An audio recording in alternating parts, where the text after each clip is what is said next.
Mick, this is a time in the Rolling Stones' life when they're going through a lot of changes, in the sense that you've got people playing with the group now that, in performance, that are new to the group. Yeah. You've got a new record company. Yeah. And you're preparing to move to France. Yeah. Let's start with the tour you've just finished here in England, and the people you had on the tour with you that would be new to a lot of you. Yeah, well, I don't know if they're new to everyone. We used, we had two brass, Bobby Keys saxophone and Jim Price, and trumpet and trombone. They were on the European tour, which was a much longer tour, which was, when was that? When did we finish that? Last September, wasn't it? Right. They were on that one, so that we were used to working with them. Nicky Hopkins we had on this tour too, who probably just finished playing with the Quicksilver Messenger, so just come back. Didn't have anything. We hoped he was going to come back and play, but I didn't know if he'd finish with them. But well, he played with us for a long while, but never on the road. But I don't really know. It's difficult to know what it sounds like. I'm sure it sounds more full, you know. I mean, I like working with all of it. Good. Yeah, I mean, some people sort of said the Rolling Stones, but I never would have thought of it, but it works. I would imagine that as a singer, you can get off more behind the added instrumentation. Yeah, it's true. Yeah, for me, yeah.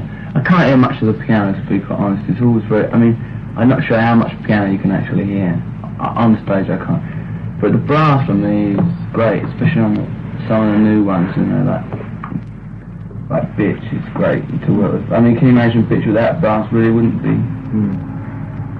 I mean, yeah, as long as it's used sort of tastefully and with two. I mean, I'm not saying I really like to work with a band with sort of 5 or 6 brass pieces. I wouldn't mind a band with sort of 5 saxophones. But saxophone was always a rock and roll instrument. It took a long time to get back. Yeah, like in those Little Richard or sort of, they were very simple, like the sax riff that they played behind. They were great. But it was all saxophones. Yeah, the honking thing. Yeah, the honking, just sort of doing like that sort of guitar thing underneath, like the rhythm guitar part almost, the boogie. And Bobby Keys is the best at it. He's very good at it, Bob. Yeah. Bobby's a Texan, right? Yeah. Charlie, from behind the drums, does that affect you in any way? Affect me? No. But you know, to be honest, when you're playing, I can't really hear anything. So that's why I can never serious when someone said, you weren't as loud tonight as you were last night. I mean, that might well be a fact, but it's also like, you know, I don't know. With this band, anyway. Because you can never hear the drum. I used to go to rock and roll concerts, you know, like, say Buddy Holly. In those days, you can, even though they play quite, but you could never hear the drums because nobody ever mic'd them up. But now, I don't think you have to play quite so loud when you're mic'd up with 3 mics. I'm a bit bored with concerts. A concert, you know, in the whole sort of sense of it, you know what I mean? That you go on, you're expected to go from one number to the next sort of person. I think it's got to take a new form if it's going to be interesting. I mean, yeah, the thing is that the whole thing about concerts is that the music is a certain set nature. I mean, I'm not saying we've never played at somewhere like the Fillmore, you know. But I mean, I wouldn't mind playing it. It would be quite. I still think that is still a concert to my mind. The Fillmore, you know. Do you know what I mean? It's still big, you know. Like, right. I mean, if you went up the Fillmore, I mean, I do more or less the same thing. Like in a club where there was no room to move, I couldn't do anything and just sing, you know. Do you know what I mean? Do you know what I mean? Yeah. And not all that sort of dancing about and all that. You could just get on with the music. Do you know what I mean? The difference between doing a show and doing some music where you can just turn around and say, well, let's try and do that shuffle that we do in the rehearsal. I don't know if it's going to be any good or not. I think a lot of that is that you got an audience now, particularly in the United States, that was raised on television.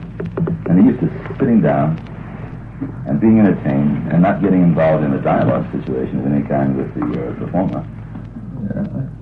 I don't know, I think American audiences get very involved. I mean, you've only got to listen to that Madison Square Garden concert and they are involved. Like in the middle of Midnight Rambler, they really are involved when you can really hear what they're doing, you know. In rock and roll, it's very difficult. I mean, I don't know, I always think attempts at audience participation are slightly sort of a little bit. I mean, if you give them all flutes and whistles, dancing is the participation of rock and roll. Dancing to the music is the real thing. You know. Sitting down to the music to me is a drag. You know, I like to see people dance. I think they dance less though because of the television. Yeah. And also, I think in the United States, when you fellas tour, you get into those big auditoriums like Oakland Coliseum or the Cow Palace, where the audience really stretches out for miles. Sometimes I like to see a play like San Francisco Opera House, which is really constructed acoustically. Yeah. Those opera houses are all incredible. Yeah, I'd love to do that. It's quite hard, really. And the thing is, if you play in a small theatre, I mean, fortunately, or maybe not, I mean, I don't know, more than, say, 2,000 people want to see the Rolling Stones in one town. Quite often they do. These days. And also you get into a situation, I would imagine, where it's an expensive show to take around. And to start well, you've got to make it, it is. I mean, you've got to make it cheap. I mean, in other words, the presentation's got to be, the lighting's got... But the thing is, you play in the theatre and you've got all that lighting and everything, so you're cutting down the expense. But I mean, obviously there isn't that much money. If you're going to do one night, I mean, the transportation of say, 2 acts plus the Rolling Stones, plus any lighting, plus the sound facilities, is playing in 2,000 seaters. Well, you will be. I mean, like this last English tour and the European tour, where we didn't make any money at all. We lost money on the European tour, and we'll make a little bit on this, £200. Well, you've gotten into about that, yeah. About that. Which I'm donating to the underground. But you've gotten into aspects of controlling the theatre part of your performance, in the sense that you take your own sound people, you take your own light people. Yeah, we've got to start cutting this down, you know, because it just gets so expensive. I mean, we've really worked, and then at the end of it, we've got people saying, well, I paid too much to get in, and then I'm saying at the end of it, well, we spent it all in transportation. Do you know what I mean? Right. I mean, that's what happens, you know. And people are amazed. They said, well, especially that European tour, which was, the ticket prices were rather high, you know, but we actually had nothing at the end of it. Because we had such a bigger crew, and I mean, it was a much bigger sort of presentation than anything we'd done in America, and the places weren't as big and the tickets weren't as expensive, so we came out with nothing. Which we knew before we started was going to be it, but you can't do that all the time, you know. You still enjoy performing, though, right? Yeah, I do. But I don't want to do any more shows until we've got a completely new act. So it's been not act, not act, but I mean completely new songs, all different. Is it a frustration that audiences seem to want to hear your old material? Yeah, it is slightly. Yeah, they do. Like this tour that we've done was only 9 days. The first 5 were beautiful to do, but like after that you were doing the same numbers, you know. Even though we were doing some new ones. Maybe it wasn't as good as it was at the end, but it didn't feel, you know, it felt better at the beginning. Mm-hmm. The thing about that is that when you're doing concerts, right, and you don't do like a town like Manchester every week, you know, you only go there, we haven't been there for 4 years, right, so, you know, there's a certain thing that even though you want to get it on stage yourself, you know, with all the audience has got to get it on too, otherwise you feel that you've only done half of it, you know. You know what I mean? I don't want to please, the show's not 100% to audience pleaser, otherwise you'd probably do a completely different show, you know. But it's a sort of 50-50 thing, you know, you've got to find somewhere where you're turning the audience on and still turning yourself on. The artist's still got to satisfy himself. Yeah, the audience has got to be satisfied. I mean, you can't just go and do... I mean, bands do that, you know. Bands go on and just do, like, a rehearsal. I mean, people have done that. Like, Frank Zappa played a gig. Yeah, and he came on and said, this is really only a rehearsal of all new numbers. Well, you know, I mean, it was great for him. Did that 5 years before he did that. Exactly, you know. But, I mean, some of the audience, they come out and saying, well, we wanted to see a show, we didn't want to see a rehearsal. So you have got to do a certain amount of old numbers. You know? I like the audience aspect of the show, for instance. I went to the second show you did in Oakland on the American tour. And you waited around outside to get in, and you saw people you hadn't seen in a couple of years, and people you loved and wanted to see. Everybody was wearing their most beautiful clothes and had ingested all their best dope, you know? And it was like an event, man. Yeah. Yeah, it's like... But the thing to us, you see, it's great, you know, we think that's great, you know, it's like last night to a certain extent for a lot of people, you know, but not on the same scale, but I mean, it was, but I mean, for us, that's not really so great, you know, to play. Even though we're going to have a good time, but we're restricted, you know. Don't you think?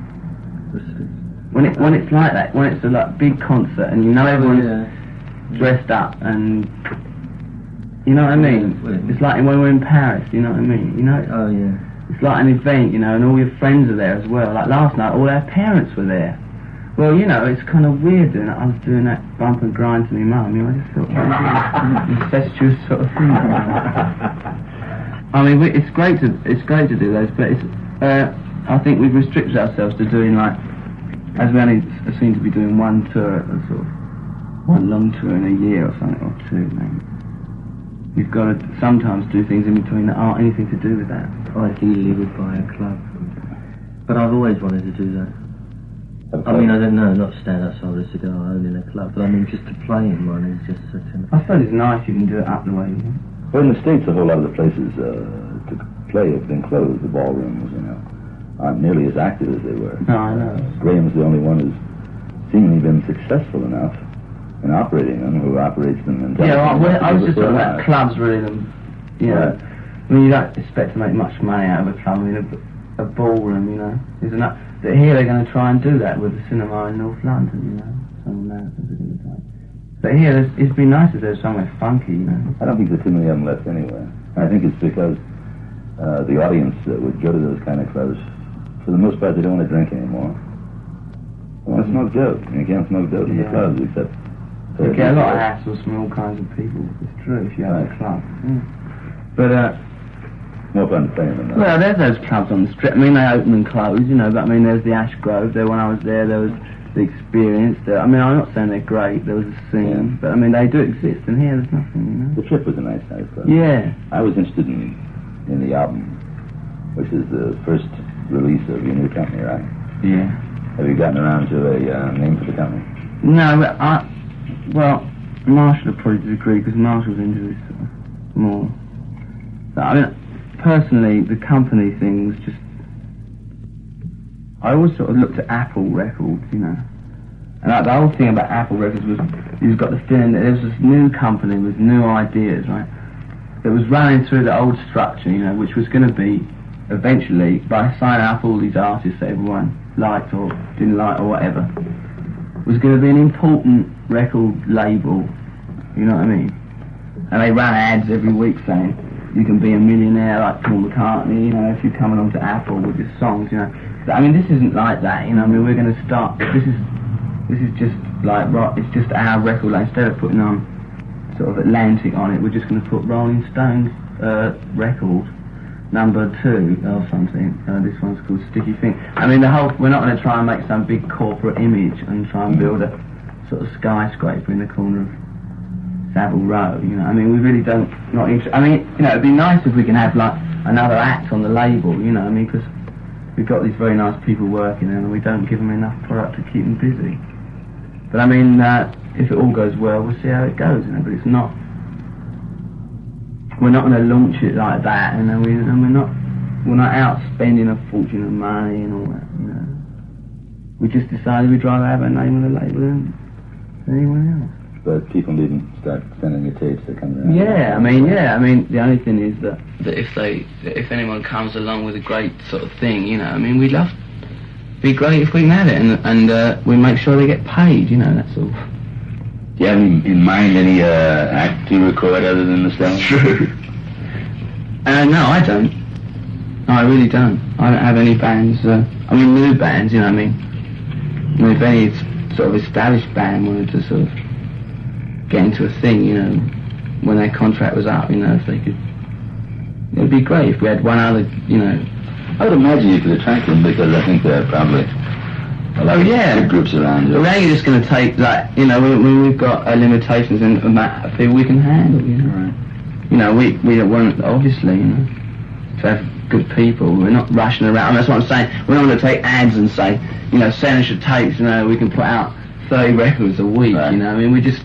Because when it gets to the point where you don't know the people in the office or the people... No, we just want to keep it as a very small thing, you know, operation, which we can handle. Like, in the first year, we could really... be nice if we had, like, including the Rolling Stones, like 3 good acts would be great, you know, but If we only have 2, well, we only have 2, you know. But I don't think we could handle 7. And we don't want to, you know. Right. You think the group going to make an album on their own? Going to get into that? Yeah, I think maybe we will. I think Mick Taylor wants to make an album on his own. Charlie, he's got his own little thing. It was fantastic. But nobody liked it, you see. So what do you do? I mean, even I couldn't sell it. You know, I mean, Flying wouldn't. No, I thought I could. You know, I thought he'd have it. I thought he'd get it, but I couldn't do it. I had to give it back to the guys who I made it with, because it was just either rubbish or great. I don't know. So I would never. I like. There's a few things that I like to do, like certain kinds of that I personally like. Certain kinds of folk music I personally like. Well, on the new LP, I think you get into areas that are relatively new to the Stones. Things that you've touched on before, but expand now. The country things. There's one country song. We usually do one country song. I suppose this country song is a bit sort of exactly a country song. More than the others. I think more than the others have been. It's pretty straight country, really. I think you sound like you come from Georgia on it, and you got that now. And there's that cheap imitation, is that what you say? Or a good expensive imitation. It better be expensive. Carry on, Tom. Now, I think it's a good interpretation of what you hear. You know, we're all a product of that. Yeah. Oh, it's fine. Yeah, when you do like country songs, you know, you bound to sound like they're from Georgia because they do it best, always. Well, that's just the way I feel about it. You know, from my side, you know, from my involvement. You know what I mean? I mean, I wouldn't feel like that if I was you. He's now talking to Marshall. Do you know what I mean? Mm-hmm. Marshall, you want to run a big record company. It's a big drag. You've done that. Don't want to. Yeah. We just want a few artists. But I mean, I was playing down the artists because I'm not running around looking for artists. You know what I mean? Marshall obviously that's his. I mean, my thing is just the Rolling Stones. You know what I mean? Not to sit in a boardroom, and that's why Marshall. I mean, I was speaking for myself. I mean, Marshall's more involved in the record company than I. I just want the Jimi Hendrix. I just want to make as many Rolling Stones records as possible. Yeah, when we were going to do a thing with Jimi Hendrix, I mean, we were sort of just going to talk about it. I don't really think even Jimmy was free to do it, but I mean, he wanted to, you know. You had a lot of different companies that wanted to distribute your stuff. Yeah. I know there was a great scramble around during the time you were available. How'd you happen to finally decide on Atlantic? Well, I thought they were the most sympathetic musically, quite honestly. Mm-hmm. They didn't offer us the most money. But I thought that they do the best job because I thought they're the only people that we met. Well, that's not true. They weren't the only people. I mean, there are several very, very good record companies in America. But I mean, Atlantic is one of those companies where the people at the top are still involved with the music. Yeah, well, that's the thing. You know, when I saw them still producing records, I thought that. And it's nice you can actually talk about music. Some people don't think that's a good thing, but I think they're very sympathetic musically. You know.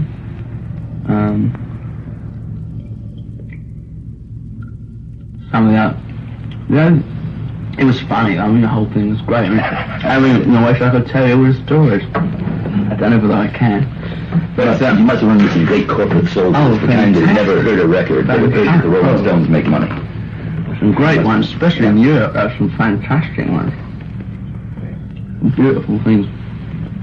But everyone had their own line, which was so great, you know, about their own particular company. Well, I suppose they were true, some of them, but they were so funny, you know. And after about the first 4, I started to be cracking up laughing, you know. Some people would say, ours is the best record company because we have all the racks, and the next one comes, all the profit that we make is going to go to Revolution. That was, you know what I mean? Different ones, you know. It was so funny. There wasn't one real, there was no, I never got into sort of underground records. That sort of disappointed me in a way. In a kind of way.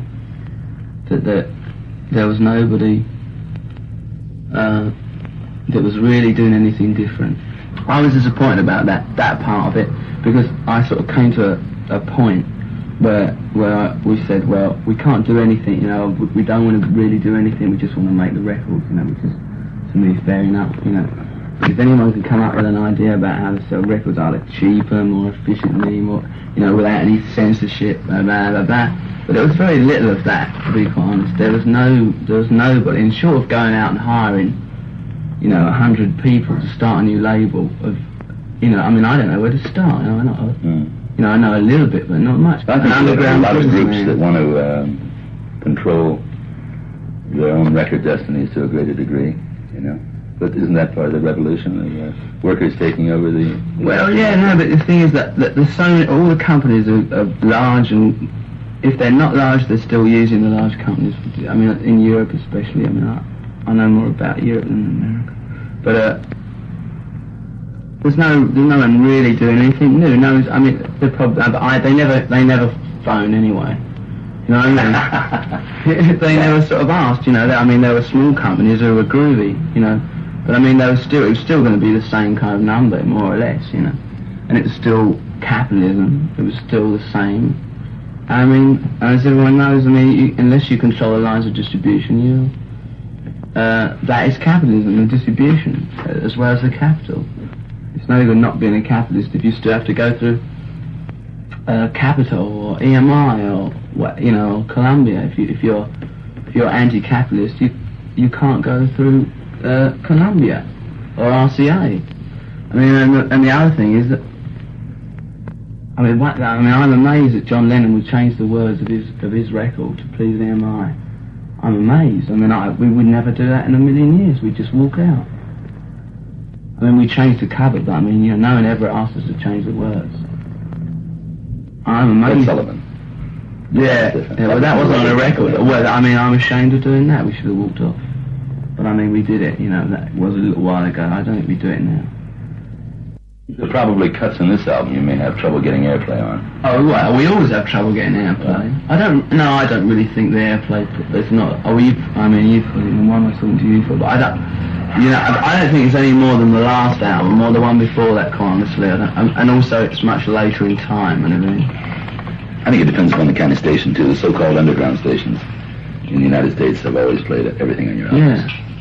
But I think like cuts like Bitch, you know, it was never written anything offensive in that. I mean, it's just, but I mean, Atlantic tell me that they can't get it played on. So I mean, there's nothing offensive in that at all.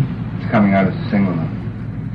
I don't see anything offensive in it. They've got a hassle going on now where the Federal Communications Commission has issued an edict that radio stations will be held responsible for their licenses if they play songs that encourage drug use. But that's such a vague thing. You know, how do you determine that?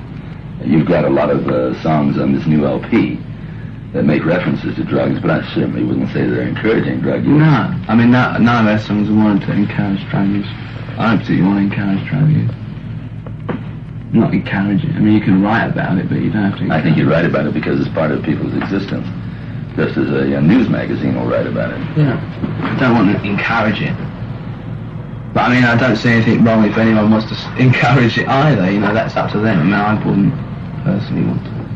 Some people want to say get stoned all the time. That's all right. Have you ever run into any difficulties with the company when you were with London? Over words? No, they were always very good. I don't think they ever played the records. That was why. That was why we never had any trouble. They never listened to the words. What's the new album called?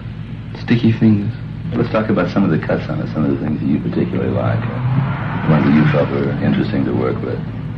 You've got a lot of new songs on there. You've got one song that's got a long jazz riff in it. Yeah, that was nice. That was Can't You Hear Me Knocking. It's a bit like Going Home, you know. And do you know what I mean? It's just a sort of unworked out thing that we just did at the end, because we didn't know how to end it. Yeah. When you go to the studio, how much of it do you have prepared before you go in? How much of it's worked out in the studio? And hardly any of it's prepared. Well, it's not quite true, actually. Oh, yeah, well, it sounds... Well, from my point of view, sounds going on, isn't it? It's not quite true. We did, you know, like Bitch, you know? I mean, we've done that before. We did it out in the garden. Oh, yeah. Do you know what I mean? Yeah. Sometimes we run things down, like... Sometimes we get an idea for a song from like a rhythm that like Charlie and Keith have played together or something, or a bitch that Charlie and Bobby and me played one day. It's got a great sound to it. You know, I mean, but quite often we go into without the song being written, which annoys me intensely. But I mean, that's the way we record sometimes. I like it all to be rehearsed before we go in, but it never is. Does the music usually come ahead of the words? Yeah, quite often that annoys me more, because it's very hard to write lyrics to a track. So, I mean, you can write most of the lyrics before. It's much easier to have it done before, but yeah, but sometimes you do things that... I always try and write the lyrics to the songs. Like that thing with strings on, Moonlight Mile. Yeah. Well, that wasn't, the lyrics weren't written to that bit before we cut the track. That was very extemporised. I mean, we didn't think of having strings on it or anything. I mean, all that just sort of comes. Whereas like Dead Flowers was all written, you know. I mean, I've played it 100 times at home. So it was just very simple. Did you have a producer on this album, or did you do that aspect of it yourself? Well, some of the tracks were produced by Jimmy, and some of them we did ourselves. Some of them, Glenn Johns was engineering on. Jimmy did a lot of work on it. He didn't do all the tracks. Did you do this one in the country, or did you do it in the studio? All over the place, yeah. We did it in the country with a mobile unit. We've got some of them we did at Olympic, some we did in America. Some were quite. Where did you work in the States? We can say that, yeah, can't we? Muscle Shells. We did 3 tracks in Muscle Shells a long while ago, which we were going to bring out as a single, but then we changed our minds, which were Brown Sugar, Wild Horses, and You've Got to Move, and we just saved them for this album. What else are you thinking about for the company? Are you going to go outside of the record field? Are you going to get into film or television? Or... Yeah, there's a little thing I wanted to do for a while. This was we've got loads and loads of sort of weird film on the Rolling Stones for the last 6-7 years or more, 7 years. And I just wanted to make a compilation of it, you know, with an original soundtrack for a video cassette thing. So I thought it could be quite interesting film. It doesn't have to be all the Rolling Stones, but there's so much film that hasn't been. There's all that stuff in the rock and roll circus. The Hyde Park thing. Some of that could be. You know, there's all kinds of things like that. You know, which you can take 5 minutes here, 5 minutes there. Why didn't you release that? It was released in this country. Was it? Yeah, in Europe, in France. It wasn't very good, I didn't think. It was a second. Well, yeah, I saw it in the cinema, you know, and it wasn't second really Jazz on a the Summer sound was It was good terrible. television. I thought it was okay on television, but it was if you're going to look at it as a thing. As a Jazz on a Summer's Day blew it to pieces, but it was done like that, you know, shots of the park first, and the bands come on, people, flashback, butterflies. There was the event. You know, this is the thing about television. Like, there was the event one weekend, and then very shortly afterwards, which everyone knew about, and thousands of people were attended. And then there was the TV show, you know, which, you know, it's like a souvenir almost. But it doesn't work as a sort of the movie. But the thing is, as these things get older and older, like Rock and Roll Circus, they start to take on a different kind of appeal. Yeah, but I don't think they feel lessened. No, it changed.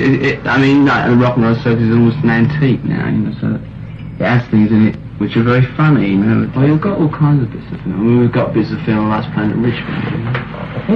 Yeah, there's some very early films, yeah.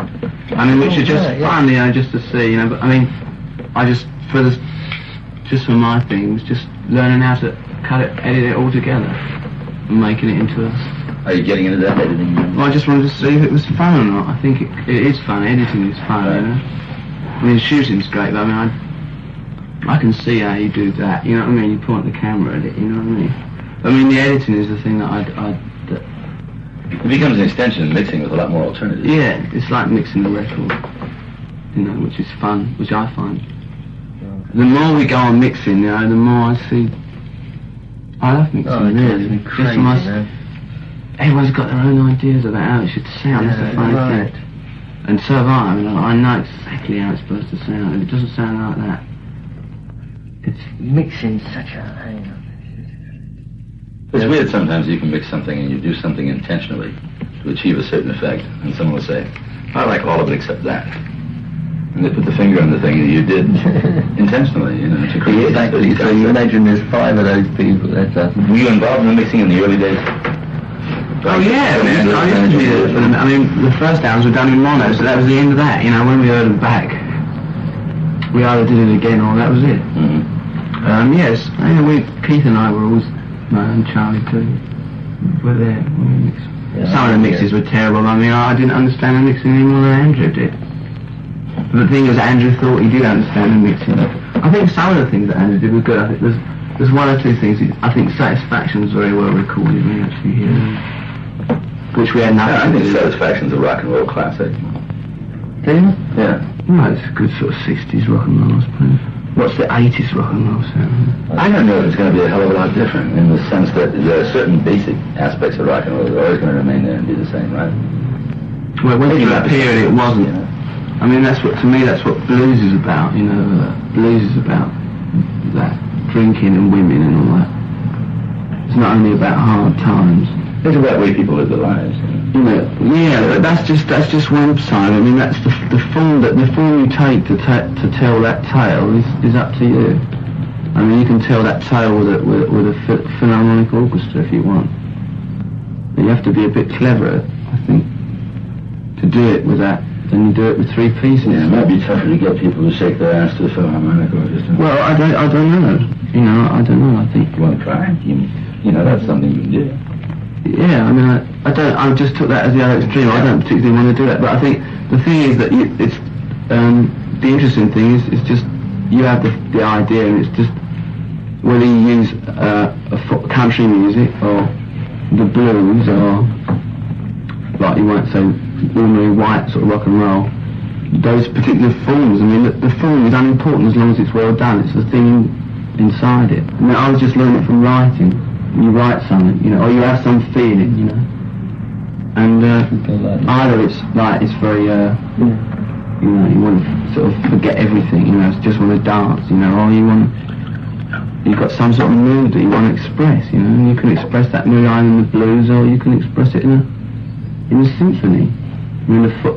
But finding different forms and going on. I mean, that's what like jazz does, isn't it? As well as like technique. Do you listen to much music now? Yeah. Do you find yourself listening to rock groups, to new acts as they come along? Yeah, to a certain extent. When people say, look, what bands do you listen to? I mean, I really don't know what bands. I try and listen to bands, but I go to record shops and go. The thing is about it's going to see bands, that's the thing, and then seeing how because quite often new bands, don't make that good records, because making records is not the same as playing. I mean, you can sit there in the studio and knock off what you do in the club, which is fantastic, and it sounds a load of old rubbish, I mean, you've just done sometimes, But I mean, seeing a new band is the thing. I haven't seen that many new bands that are really not me out. But I haven't seen all the bands. I haven't even seen Sly and Family Stone on stage, I mean, their records are nice, some of their records are very good, but on stage they're supposed to be fantastic, but I've never seen them. Yeah, I think there are a lot of good visual acts around, but sometimes it's very hard to bring them off on record, because they get into that concept of, are you recording a group or are you making phonograph records? Which I really... We had 2 different things. Well, that was when we started, we had that problem. Yeah. Well, we do. I mean, there's certainly a point where we decided that we just weren't playing, we were just making records. We weren't playing at all, we were just doing something else, which we don't do now so much. We don't do that as much. We tend to play.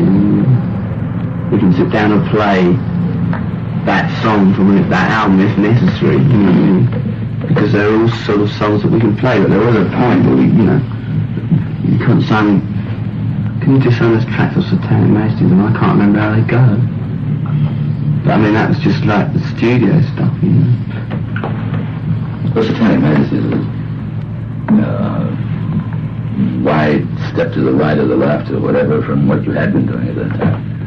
And you didn't really go back to it. No, we didn't. We were just fed up. We just were fed up with doing that because it's like we just felt that. No, there was a thing. What was before that? We got very, very commercial. I mean, all the songs were very pop. Between You know what I mean? was it? Yeah. I mean, they weren't very sort of rocking. From what we were playing was so light, you know. But then we just went freaking off in that direction, you know. Well, I think that was a period of time when a lot of people who weren't musicians were freaking off in a different direction. Yeah. So it fit in with the times. Yeah, it did, didn't it? I was alright as far as I was concerned. But you do get fed up playing just hard rock all the time, and I do. I mean, you can't do that all the time. You know what I mean? Especially if you think you know more or less how to do it. You want to try and do something that you don't know quite how it's going to turn out. If it turns out shitty, well, that's too bad. There's a tendency that sometimes on the part of musicians to become bored with what they consider musical cliches at a time when the audience doesn't think of them that way, or the majority of the audience doesn't. If you didn't have that, you wouldn't have. Well, rock and roll, you wouldn't have Charlie Parker or whatever you want to look at like that. You wouldn't have a Jimi Hendrix, would you? No, I mean, Jimi Hendrix didn't want to play blues all the time, you know, because it restricted him. There's nothing wrong with the blues, but it restricted Jimi Hendrix. I always thought Red House was one of his best friends. Yeah, I know, I love it. That's not being listening. But yeah, I think it finally was. Yeah, I mean, he could play the arse off anybody blues. I mean, I think he was as good a blues player as B.B. King is. I mean, I think he could do all that. Standing on his head, you know. I mean, he knew it too. The form of blues and that is very stylized, like country music. It's very stylized, you know. And after a time, you want to break out of it unless you were brought up in that tradition. And none of us really were brought up in any of those traditions. So to us, they are forms, and rather than, well, we see them as forms, you know, rather than just playing blues. I mean, look, there are blues players, or there are blues players that really don't like to get out of like 8 and 12 bars, you know, they really don't. Well, it was also in a situation where it never had an opportunity to become music for a majority because the airways were full of a lot of really bad rock and roll during parts of the that was the late 50s, early 60s. I mean, some of it was terrible. There were some good artists though. I mean, like Buddy Holly, I mean, he doesn't sort of, you don't think of him as a blues artist, but I mean, he fits all that, you know. I think people's opinion changes. You know, you hear an album the first time, there's certain things that hit you for different reasons. Yeah. Go along with it. Quite often the ones you don't like later. Yeah, right. But, and sometimes I'll hear a song that I've heard many times, but I'll be in a different situation, like riding in a car. I love to listen to records in a car. Yeah. And you hear things that you never heard before. I hope the next album isn't so long coming out. No, I've got to get the next one out by September. Or is it November? Have you started on any of it yet? Have we? Yeah, we haven't done it, have we? No, we haven't. I thought We chucked it all away. Oh, see what I mean? Well, we've done half of it 4 weeks ago, now we've chucked it all away. So where do you stand? You just turn up. Get involved with that. It's all been thrown away, or the other? Yeah. Yeah.